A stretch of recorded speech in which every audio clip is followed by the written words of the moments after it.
Hello po, Jesse Flores here. Ito na po yung issue about kay Sir Gavin at kay Ma'am Elma. Ika-clarify ko, sasabihin ko yung totoo. Pasensya na po kayo kung medyo madaldal ako. Kailangan yung panoorin to simula dulo. So, marami akong sasabihin dito. Marami po akong ika-clarify. Napakadami kong sasabihin dito. So, please, panoorin nyo po from the start. Para mas maliwanagan kayo at maintindihan ninyo. I-address ko lahat. Si Sir Gavin, yung pagkakamali niya, kung totoo ba talaga nagkasakit siya, si Ma'am Elma ba talaga may nararamdaman ngayon, siya ba depressed din, at syempre in-address ko rin si ate girl, yung kasama ni Sir Gavin. In-address ko sila lahat dyan, at lahat, ginamit ko yung powers ko para magsalita sa mga on behalf nila. So yun, ito po ay nasense ko lang, ito ay ayon lang sa akin, hindi para magkalat ng peking news, hindi para mag-false information. Just Flores Witchcraft, I wanted to be know as the truth teller, because all I know is the truth. So yun, panoorin nyo po ng buo yung video. Thank you guys. Pa-share na lang kung gusto nyo, kung okay lang naman. Kung ayaw nyo, di wag, okay lang. Hello po.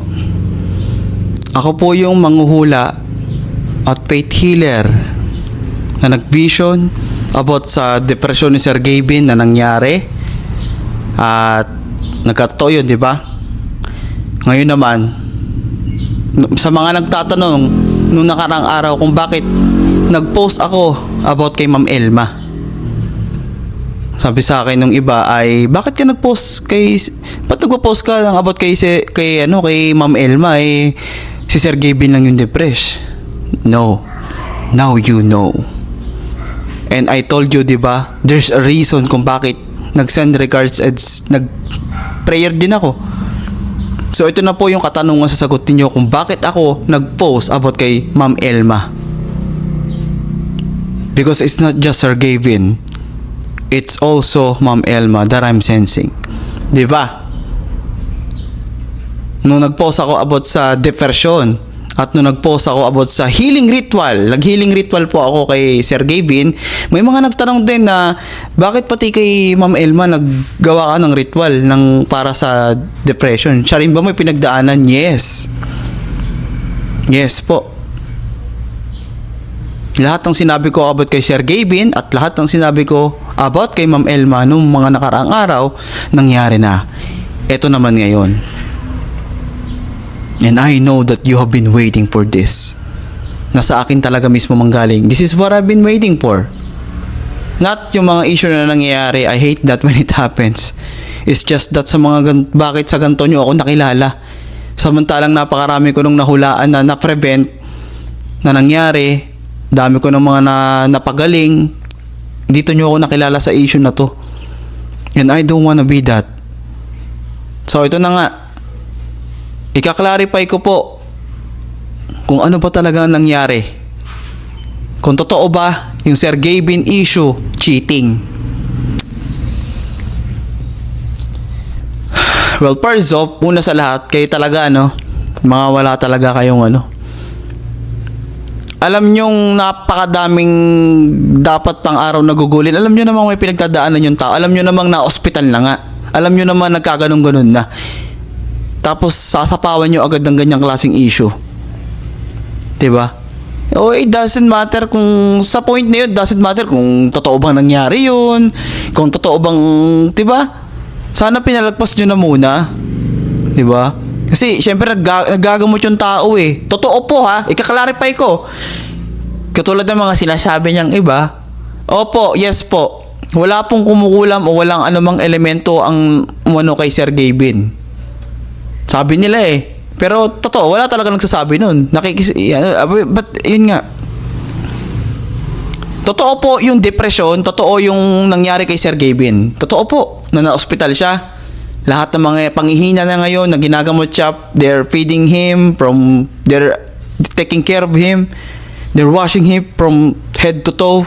All of that, lahat sila magkakasama ngayon, even Ma'am Elma, which is taking a break din. Pero guys, hindi niya pwedeng mabasa yan. Kasi naggagamot pa yung, totoo yung panic attack niya. Hindi po siya umaarte lang. Hindi po niya ginawang scapegoat yung depression. Okay po. Siya po ay nagagamot ngayon. Kaya sa mga supporters ni Sir Gavin, mas lalo nyo pang tibayan kasi hindi po kayo nadaan sa paawa, hindi kayo nadaan sa totoo po yung naramdaman nyo. Dahil totoo yung pinakita niya sa video. Totoo po na siya ay talagang na-depress at bumagsak. Totoo yun. Ngayon, kay Ma'am Elma naman. Ano pa ba ang totoo kay Ma'am Elma? They're saying a lot of hurtful things about Ma'am Elma, ha. Medyo mahaba tong video na to. Kaya yung mga matataas ang IQ ang makakapanood nito from the end. Mahaba po ito sasabihin ko. Kailangan detalyado. Hindi pwedeng i-yes ko agad yung sagot. Wala pong ganun. Kailangan detalyado kong sasabihin. At hindi ako nagiging maingat. Wala akong script dito. Wala po. Kung anong masense ng third eye ko, kung ano yung masense ko bilang Jesse Flores Witchcraft na ako, ay lahat po yun ay katotohanan. Depende na yung maniniwala kayo o hindi. Kasi yung nangyari kay Sir Gavin na days lang nababala ko nagkatotoo. Actually, 2025 ba nga yun eh. Na magkakaroon siya ng isang issue, di ba? Ito na yun. Pero nung nagbabala ako pa sa depression na nangyari, nung nagbabala naman ako about kay Ma'am Elma, kasi nga kaya ako nag-post nun, alam ko na po na meron kayong gagawing issue na ganyan. Kaya inunahan ko na kayo. I'm always steps ahead. Because this is what real power looks like. Hindi yung magpo-post ka na may guguhong gusali after 3 months pa bago mangyari. Kalokohan yun. So ito, this is not about me. This is about them. Kay Ma'am Elma, totoo ba na siya siya ba nasasaktan? Yes, totoo po. Kasi hindi po ako magpo-post ng ganun about kay Ma'am Elma kung wala akong na-sense. Na-sense ko talaga siyang umiiyak. Si Sir Gavin, napaka-weak ng katawan. Hanggang ngayon, medyo okay naman na siya. Nakakatayo-tayo naman na siya ng kaunti. Kailangan niya pa mag-rest. Pero si Ma'am Elma, she's the one who is breaking down. Napakatagal niya po itong kinimkim. Napakatagal po. So ito na nga ang katanungan sa $1 million na sagot. Jesse Flores Witchcraft. Totoo ba yang cheating na yan?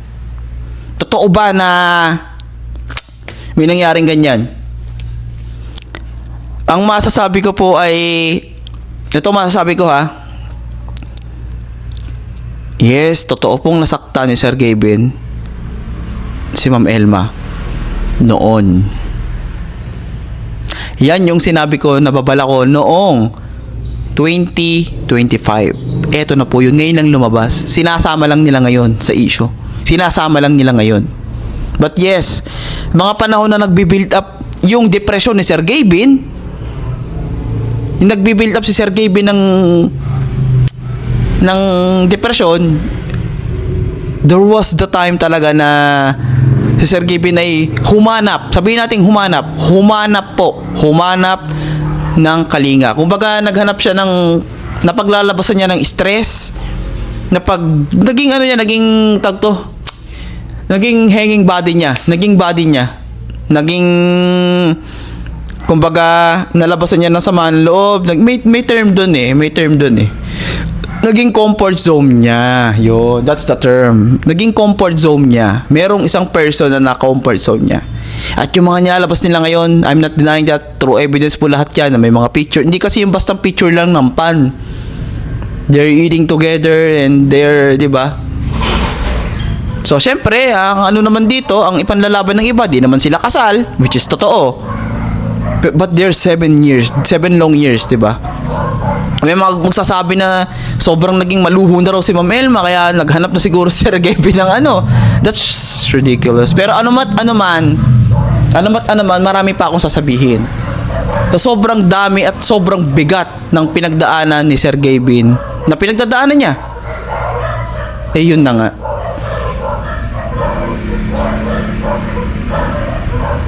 She had someone in his life na you should know better. Diba? Na stranger sa kanya na makikinig na hindi siya mag-holds barred na sabihin lahat. And that's what he need leading to this day. At yan na nga, kumalat na nga yan. And Ma'am Elma is not blind and stupid. Pareha silang teacher, alam na nilang tama at mali. But sometimes sa sobrang masakit or sa sobrang dilim na ng mga nangyari at naiisip, nakakagawa na nga ng mga ganong issue, nakakagawa na nga ng mga ganong klaseng hakbang.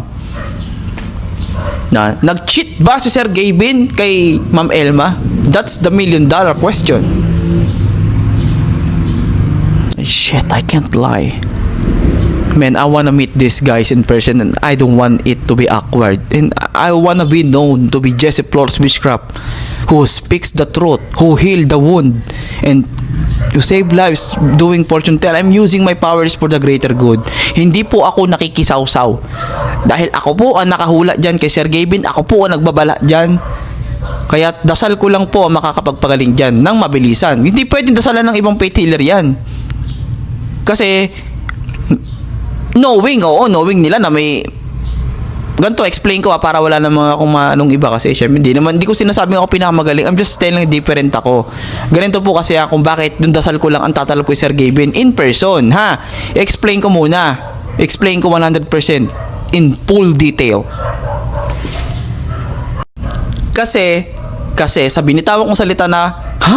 Ikaw lang makakapagpagaling sa kanya? Bakit? Diba parang ang yabang ko? Parang ang masyado naman akong mayabang doon, parang masyado naman ako mataas wala pa akong nararating, 'di ba? Hindi, ganito po kasi yan, walang galang lang ho. Ako po kasi naka-prediction sa kanya. Ngayon binitawan kong salita na ako yung talagang makakapagpagaling sa kanya. Bukod kay God, approval ni God, syempre, dasal ko. Tinitimplahan po kasi yan. Hindi po siya pwedeng basahan. Pwede siyang basahan ng ibang faith healer o ibang mga hula na kung sino-sino dyan. Pero hindi po siya pwedeng basang pagalingin. Alam niyo kung bakit? Kasi templado po yan. Yung presence ko at yung vision ko, magkatemplado na. Ako kasi ang talagang nakahula sa kanya eh. Ako ang nakapagbigay sa kanya ng solid na babala. Hindi pa pwedeng may lilitaw lang na hindi pa pwede nilang pagalingin yan. Yun ang totoo dun. Alam nila yan, they should know better. Kasi nga, diba yung iba, kaya nga nila pinapupunta sa bahay nila, tsaka yung iba, binabasaan nila. Kasi nga, templado nila yan. Yung energy nila, kailangan sila makita in person. Templado po ang dasal ng bawat tao. Hindi po yung basta kang maghihiling, kapasa ka ng bastang energy. Alam ng mga legit yan, ng mga tunay na legit. Ngayon, ang delikado kung hindi nila alam yan. Hindi nyo ba alam na yung taong mapalakad mo ngayon at yung taong mapapagaling mo ngayon, after 3 years, pwedeng mategi na yan. Na nabawasan talaga yun. Kasi nga, ganun yun guys.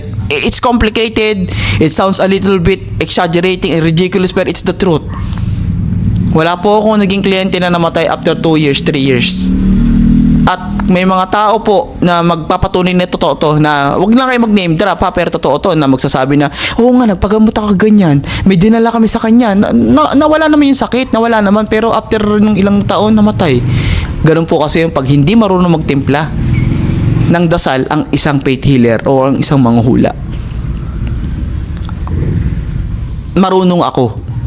Kaya nga ang tao, kaya kong hulaan, kaya kong basahan, kaya kong pagalingin kahit hindi ko mahawakan, kahit hindi ko sila makita in person. That's just the way I am. Yun lang talaga. Yun yung kaya ko. I'm different. I'm not saying I am better. Sinasabi ko lang. Kasi buhay ng tao yung mga yan. Alam po na kaya yung kay Sir Gavin na yun, kahit mga video call ko lang, okay na yun eh. Mas talagang sobrang gagaling yun. Pero yun nga, yung about sa issue niya dito, yun na, ritualan ko naman siya, na-post ko na yun, diba? Yun, templado na yun. Pero mas okay yun kung makakausap ko man lang isa sa kanila ng mga kapatid niya, makaka-video call ko man lang, dapat ma-record nila yun. Proof yun eh. Yun lang, para matapos na yan. Para sa sarili, kasi it's unfair, kahit na truth teller ako, kahit truth teller si Jesse Flores Witchcraft, na ako yung nag-concern talaga sa kanya, ganito po kasi yan. Maganda po yung sa kanya manggaling, talaga. Okay? Ako, ang maganda lang sa akin, napatunayan ko na nga sa inyo na lahat ng sinasabi ko ay totoo at nagkakatotoo. Kaya maniniwala talaga kayo sa akin. 'Di ba? Hindi ko naman siya pwedeng i-down. Hindi ko naman siya pwedeng naggagamot yung tao eh. Ako nga yung naghihiling sa kanya eh. Na unsanctioned. Hindi nila aware 'yon kasi may nagsabi sa akin, iglesia raw sila. Kawawa naman ako.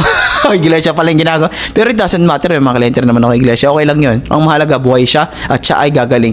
Sir Gavin will be better. That's 100% sure na. Si Ma'am Elma, inaalala ko.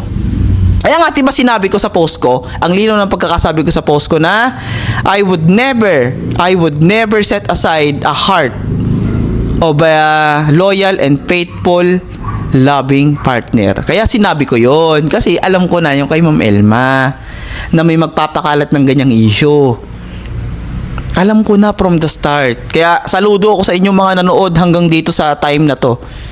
Na kahit kung yung mga may mga nilagay lang ako na may mga sinama akong topic na kinaklarify ko lang naman, yon. Wala naman tayong gustong saktan dito. Okay? I am building my own name. I am building this name because of me. Na hindi ako nakipag-collab, hindi ako kahit kanino, hindi. Wala po akong kinulab para sumikat ako. Nakikilala lang talaga ako ng tao dahil sa mga sinabi kong totoo at nagkatotoo. Sa mga taong natulungan ko, sa mga medallion owner ko. Shout out mga medallion owner, ngayon kayo magmalaki. Na si Jessie Flores Fishcraft, ang inyong pinaniwalaan ay nagbunga na. Matulis magsalita, maangas, astig, medyo mayabang ng konti. Pero kilala nyo naman ako. Hindi ako magsisinungaling sa inyo. But that's because yun lang yung kaisa-isang pangako ko sa Panginoon. Nung pinayagan niya ako na ma-regain yung complete power ko, na kaya ko lahat. Kaya kong mag-fortune telling, kaya kong mag-healing, kaya kong mag-blessing, kaya kong mag-cursing sa mga kriminal, yung mga deserve lang. Kaya kong ibigay yung wish ng tao. Isa lang ang hiniling niya sa akin. Gamitin ko sa mabuti at magsabi ako ng totoo, lahat ng katotohanan. Ayun ito. Totoo yung sinabi ninyo, si God lang ang powerful sa lahat. Huwag kayong maniwala, huwag nyo kung 100% na paniwalaan or sambahin mo. Don't do that. Don't call me master. Kuya, just call me Kuya Jesse. Oh, there's only one master in the world and it's Him. God. Si God ang pinaka-powerful sa lahat. Kaya anytime pwede niya akong tigiin. Pwede niya akong kunin, pwede niya akong patayin, pero hindi ako pinapatay ni God. Kasi alam niya na tama ang ginagawa ko. That's the truth. Balik tayo kay Sir Gavin. So yun nga, nagkaroon po talaga ng ganyan. Yung post ni Ma'am Elma nung noon pa, 2025, totoo na sense ko lang ha. Again, ayoko masira sa mga yan kasi in the future alam ko baka ma-meet ko si Sir Gavin eh. Ayoko maging way na nakinilarify ko na siya nga nag-issue ng ganun na pre, sir, ba't mo naman sinabi na nag-cheat? Kaya nga ito nga ina-explain ko ng maayos para kung sakaling makita ko sila in person may mukha ako maihaharap. Sinasabi ko lang yung gustong malaman ng tao. Sinasabi ko lang na valid ba na reason yun kung bakit. At the time, ito walang plastic, walang di ko siya inaano. At the time, valid ba yung ginawa niya ng ako sa pagkakaintindi ko, hindi man kayo kasal, pero kung sawa ka na dun sa tao, ay sabihin mo na mag-cool off muna kayo, mag-take a break muna kayo kasi it's really unfair. Cheating talaga yun. Diba? Cheating talaga yun. There's no way you can ibaligtarin yan. Cheating yun. Pero syempre, ako naman, si Sir Gavin, maraming tinulungan, maraming napatawa, maraming na-inspired. I hope him to be and Sir Gavin would never replace Elma. That's for sure. Magkakaanak pa nga yung dalawa eh. Diba? Ayokong pangunahan. Pero it's the only way. Eto nga, sabi ko nga sa post ko, yun ay pagsubok lang. Matagal lang napatawad ni Ma'am Elma yang si Sir Gavin. Huwag nyo nang palalain. Okay? Sa mga fan ni Ma'am Elma, matagal lang napatawad ni Ma'am Elma Sir Gavin. Matagal na. Kaya nga, nag-stay pa rin siya dyan eh. Masakit lang talaga yung nangyari sa kanya kasi nagpa-flashback. Panic attack din ang meron si Ma'am Elma. Siya ay nagkakaroon din ng anxiety. Ito naman, sasabi ko, magbukod sila. Ako ayun yun lang yung totoo na nakita ko na makakapag-heal talaga sa kanila. Has a partner. Advice as a big supporter Sir Gavin, di ba? Magbukod sila. Just the two of them. Talk things out from the start. Start from the scratch. Yung bang mga pinagbibili ni Sir Gavin noon kay Ma'am Elma, mga paggastos-gastos ba niya yun ba parang gaslight lang niya or yung in a way na gaslight in a way na parang pangsuyo kasi nga nagkaroon siya ng mga kasalanan noon. Wala namang masamang bumawi eh. Kung nagkasala ka, yun yung parang pagbabawi mo, di ba? Sino ba naman ang hindi matutuwa ang bilihan ng mga bag na gano'ng kamamahal? Karapatan nila kahit ako, guilty ako dun eh. Guilty ako dun. Di ba? Dumarating pa nga sa time na talagang nananahimik na lang sila. Nang ayaw nila nakikita na sila nag-aaway or what, ganun. Which is tama naman. Pero syempre, may time na pag-isipan at pag-usapan bilang mag-jowa. Kasi kahit di sila kasal, respetado yung establishment na sila ay 7 long years na magkasintahan. Ups and downs. Growing up together. Growing as a successful YouTuber, influencers. Di ba? Business owners. It's them. Wala lang silang ibang alam kundi it's them. Talagang yung mga time niya, Sir Kevin, sa tingin ko nurture your family, nurture them, di ba? Yun. Ganun lang naman yun well-oriented naman kayo, lahat kayo matalino. Edukado kayo lahat. Mas matalino pa si Sir Kevin at Ma'am Elma sa akin. So, syempre, in a way, di ba? So, yun po yun. Inuulit ko, yung nangyari po kay Sir Gavin ay nakakaawa. Yung nangyari po ngayon kay Ma'am Elma na siya naman ngayon yung nagaganon. It's very very saddening at malalagpasan naman nila to. Wag nyo na lang siguro palalain. Sana nakatulong tong video ko na to. Wag nyo atakin si Sir Gavin. Wag nyo atakin si Ma'am Elma. Wag kayong mag-speculate ng gano'n kasi naggagamot yung tao. Dalawa silang nag-heal. Okay, hindi lang po si Sir Gavin. Pati po yung isa nag-heal din. So, let them. Ang itapon at ipakalat yun na ipakalat sa social media ay yung mga pinagsamahan nila. Yung kung paano nila kayo na-inspire. Diba? Na yung kami ng jowa ko, nagkakilala kami kasi parehas kaming pan ni Sir Gavin. Doon kami nagkakas dalawang yan kasi parehas namin pan si Ma'am Elma. Tsaka, di ba, ganun na lang. Positivity, guys. Iwanan yung crab mentality, kaplastikan ba na isisend precious, maya galit na kayo. Kailangan, panindigan nyo na talagang ang supporter ng isang tao. Hindi naman sa pangungunsinte. Hindi sa pangungunsinte. Mali yung ganun na mag-cheat ka. Mali yun. Pero pag buhay na ng tao yung pinag-uusapan, in very exceptional way, palagpusin nyo muna. Send prayers muna and then let the guy explain kung totoo yun.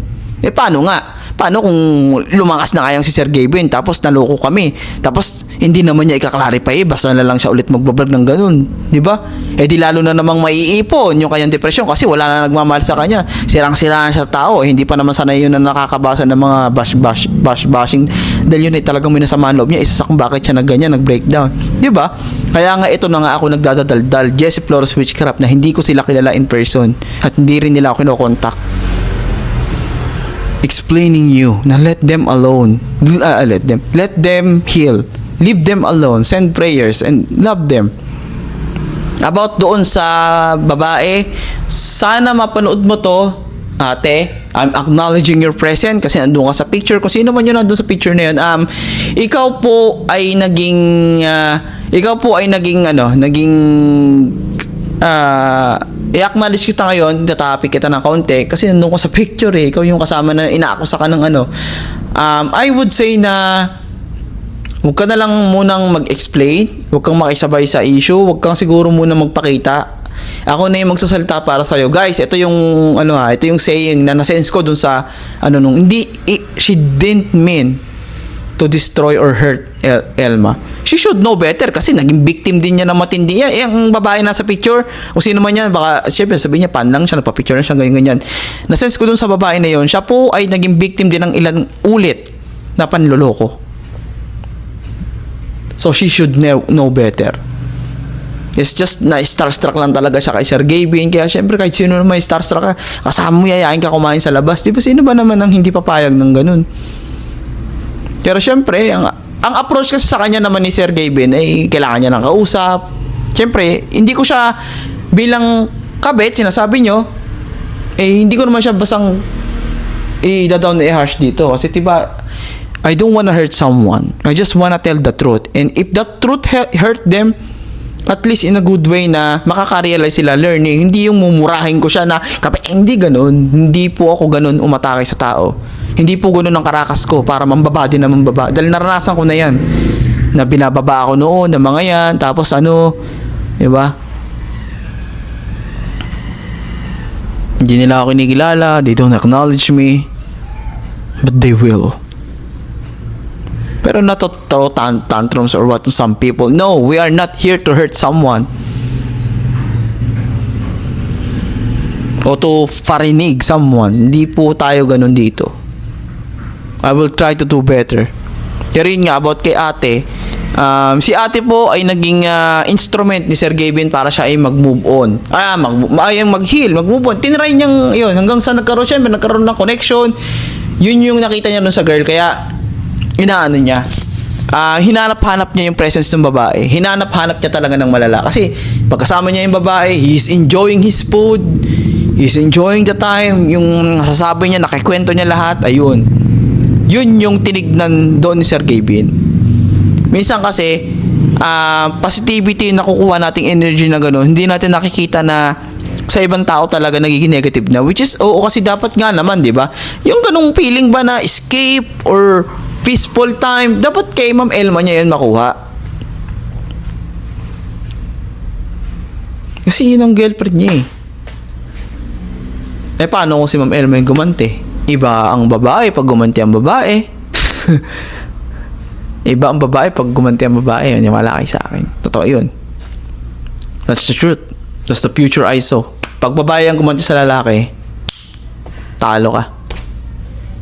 Sa mga kalalakihan, pag babae ang gumanti, talo kayo. Talo tayo, mga kalalakihan. That's the truth. Sa relasyon kasi, wala yung mga alpa-alpa lang, yung mga katoksikan ng mga alpa-alpa. Alpa-alpa. Sa relasyon, equality tayo. Alam natin yung weakness ng isa. I-elevate natin sila when they need it. Siya ang recharge natin. Tayo ang recharge nila. Equal. Balikan, palitan, equal. Walang di porket lalaki ka, ikaw yung alpa. Anong katangahan yan? Ano? Diba? Pakatoxic ng mga ganun tao. Sa relasyon, bakla man kayo parehas, tomboy mo kayong parehas, sa relasyon ng dalawang tao na nagmamahalan, equal palagi, equality, diba? Equality po. Kung sino yung mahina, yun yung magpapalakas. Paano pag parehas mahina? Di sabay kayo magpalakas. Ganun lang yun. Pero may times, yan, tulad nga lang kay Sir Gavin, nang hina siya, humanap siya ng lakas sa iba. Diba?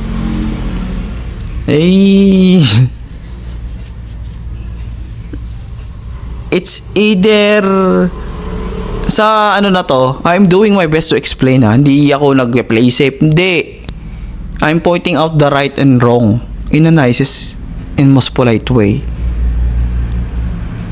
I don't wanna be the guy na makakarap sila sa pasensya ka na kasi na-content ko lang, wala kasi akong masabi, ganun.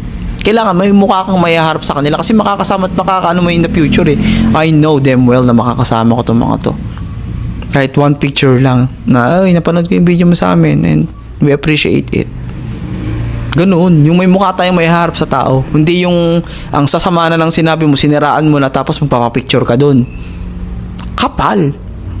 Mga ganyang tao, sirs and mga moms, iwanan niyo yung ganyang katoksikan. Buti na lang wala akong mga ganyang kliyente. So, yun lang po. Humaba na tayo. Pasensya na kayo kasi ganito po talaga ako magsalita. Para detalyado, 'di ba? Para mas maiintindihan niyo kung panonoorin niyo ng buo. Hindi po pwedeng mag-upload ako ng reels dahil sa reels na 'yon. Sasabihin ko lang sa maliit na kinaklarify mo sa isang video, mas lalong dumadami yung katanungan. Kaya ito na, inuubos ko na. Daldal lang ako ng daldal. Dahil lahat naman lang lumalabas sa bunga ko, ito yun ang katotohanan. Did Sir Gavin made a mistake? Yes. Totoo ba yung nangyari sa kanya? Hindi ba kadramahan yun? Yes, totoo yun. Si Ma'am Elma ba yung totoo nasaktan din? Hindi ba siya masyado ring paluhugan yung ganyan? Kasi yun yung mga tanong nyo eh. Yes. Totoo po. Totoo po na siya ay minararamdaman din. At kung ano man yung mga binibigay sa kanya ni Sir Gavin, kaya naman nila yung barya na lang sa kanila yun. Asensado yung mga tao eh. Yung 500k na kalahating milyon na bag niya, huwag nyo kaingitan yun. Dapat ma-inspire kayo dun. Diba? For the content lang. Pero syempre nga, yung mga content nila minsan umaano na talaga. Lumulubog na sa buto ng tao. kumbaga yung pagiging influencer nila sa iba dapat ma-inspire. Ang karamihan ang pagkaka-present sa kanila, ayun sa kanila ay nangiinggit na. So kung paano nyo i-handle yun. Okay? So yun nga, ito na po. Sana nabigyan ko ng kasagutan ang inyong mga katanungan about sa issue ni Sir Kevin. And yes, he made a mistake. And he is man enough to admit when he made a mistake. And let him heal. Let them heal. Both of them, let them. And mag-pray tayo sa ikakabutit iayos nila. At ako naman, na-sense ko naman bilang just Flourish Witchcraft, sense ko, magiging okay sila, ma-overcome nila, magugulat na lang kayo. Pero not so gulat because nalaman nyo na sa akin. Sorry. At yun nga. Happy Sunday. Prayers for everyone. I'm Joseph Flourish Witchcraft. Gagaling si Sir Gavin at magiging maayos sila ni Ma'am Elma. Kaya yung mga nagpapakalat ng kung ano dyan, ito na yung kasagutan ninyo. Tigil nyo na yan, guys. Tigil nyo na yan. Thank you. Pa-share na lang po. Kung okay lang naman, kung okay lang, kung wag na, edi wag. Salamat. Till next time.